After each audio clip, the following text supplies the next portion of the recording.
Il y a plusieurs raisons pour lesquelles je pense que le Bouddha est un des philosophes, même je dirais scientifiques, les plus importants de l'histoire de l'humanité. À mon avis, c'est le premier psychologue qui s'est vraiment penché sur la question de la souffrance. À l'époque, ça faisait de lui une forme de prêtre, si tu veux. Mais je pense que dans les temps modernes, il serait plus considéré comme une espèce de sage scientifique qui a des grandes connaissances sur la nature humaine. Je ne veux pas élaborer les quatre vérités. Je l'ai fait dans d'autres vidéos, puis de toute façon, c'est un peu technique. Je veux juste parler de la première. La première, c'est le fait de la souffrance. En fait, la première, la deuxième. Le fait de la souffrance, qui est inévitable, et le fait que la souffrance vient de la soif. Et j'adore que ce soit traduit la soif. Il y a beaucoup de gens qui vont le traduire avec désir, mais je pense que la soif est vraiment une meilleure analogie. Puis je vais vous donner une raison, à mon avis, très simple de la chose. C'est que avoir soif, ça fait souffrir. Et tant aussi longtemps que tu n'as pas apaisé cette soif-là, tu vas souffrir. Et ça, c'est une espèce de fait de la nature. Puis c'est pour ça que je dis que je pense qu'il faut le comprendre comme un scientifique, c'est-à-dire qu'il n'y a pas de solution, il n'y a pas de pile, il n'y a pas de séminaire de 10 jours qui va t'apprendre, tu sais, peut-être à part le miracle unique d'un gourou hindou qui a supposément pas bu de sa vie. À part cette espèce de règle qui confirme l'exception-là, possible, potentiel, clairement, tout ce qui a besoin d'eau pour vivre va pas mal tout. J'imagine encore une fois qu'il y a peut-être des animaux que c'est pas le cas, mais prenons les humains. Encore une fois, peut-être que tu as une anomalie biologique qui fait que c'est pas ton cas, mais la vaste 99,999, je suis sûr, % des humains vont souffrir s'ils ont soif et ils vont arrêter de souffrir de cette souffrance-là uniquement quand ils vont boire. Et l'éradication de la soif peut donc être vue comme on va enlever la souffrance en l'assouvissant, ou on peut aussi le voir comme est-ce que d'un point de vue mental puis psychologique, il y a moyen de procéder autrement. Parce que par exemple, si ton désir c'est de...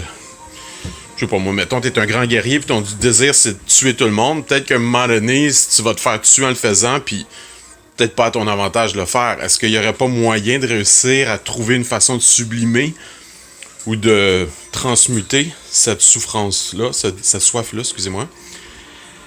Et donc, le concept de soif et de souffrance est vraiment central à cette notion humaine de vouloir ne pas en avoir.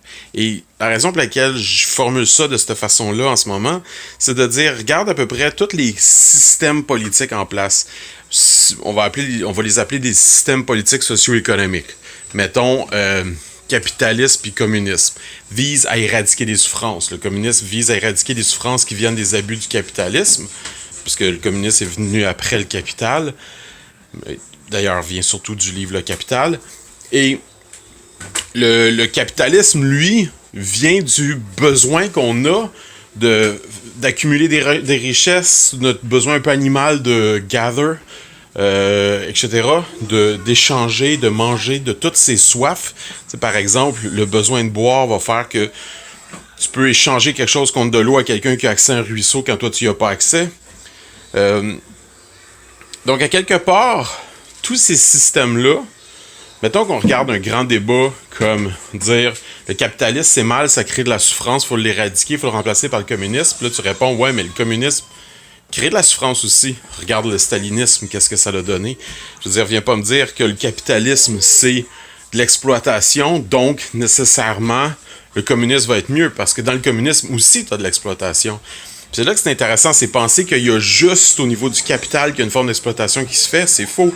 Ça peut se faire d'un point de vue militaire, ça peut se faire d'un point de vue sexuel. Des formes d'exploitation, il y en a plein. Et c'est pas juste l'argent qui compte dans la vie, c'est pas juste le prix des choses qui est en jeu, c'est les rapports de pouvoir, c'est la moralité qu'on a par rapport à ces choix-là qu'on fait. Il y a beaucoup d'enjeux. Mais ce que je trouve intéressant, sans vouloir verser dans l'anarchisme, c'est qu'en analyse finale, oui, le Bouddha a raison, parce que peu importe le système dans lequel tu vas vivre, il y a des possibilités de vivre ces souffrances-là. Et donc, la souffrance devient une forme de responsabilité individuelle. Évidemment, le christianisme va dire que le Christ s'est sacrifié pour nous.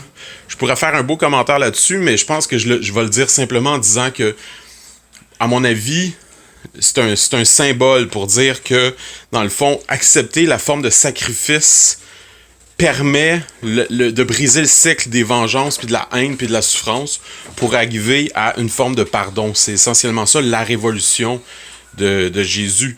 D'ailleurs, à mon avis, le Bouddha et Jésus sont parmi les plus importants philosophes, puis c'est à cause de renversements très simples qu'ils ont fait d'un point de vue psychologique.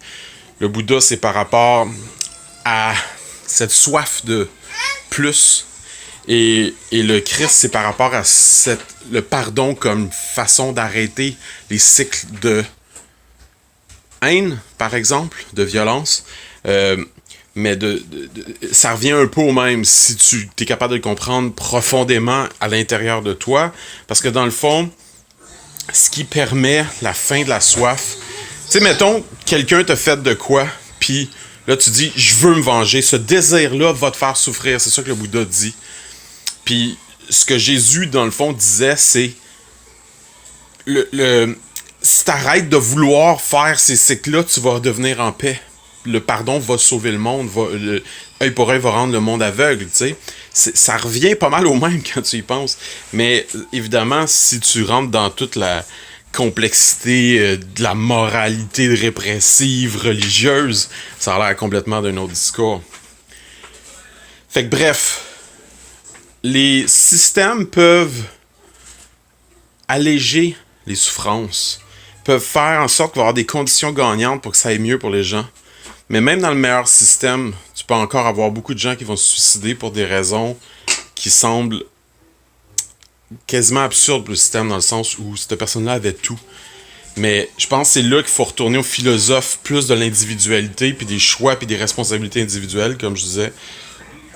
Comme ces antiquités-là, le v'là 2000 ans, ces deux doutes-là, qui ont dit essentiellement qu'il faut arrêter de toujours vouloir plus, être heureux avec ce qu'on a, puis cesser les cycles de violence, cesser les cycles de vengeance, accepter le pardon. Quelque chose qui t'a fait chier dans ton passé, t'es en crise après ton voisin. C'est pas obligé d'être ton meilleur ami.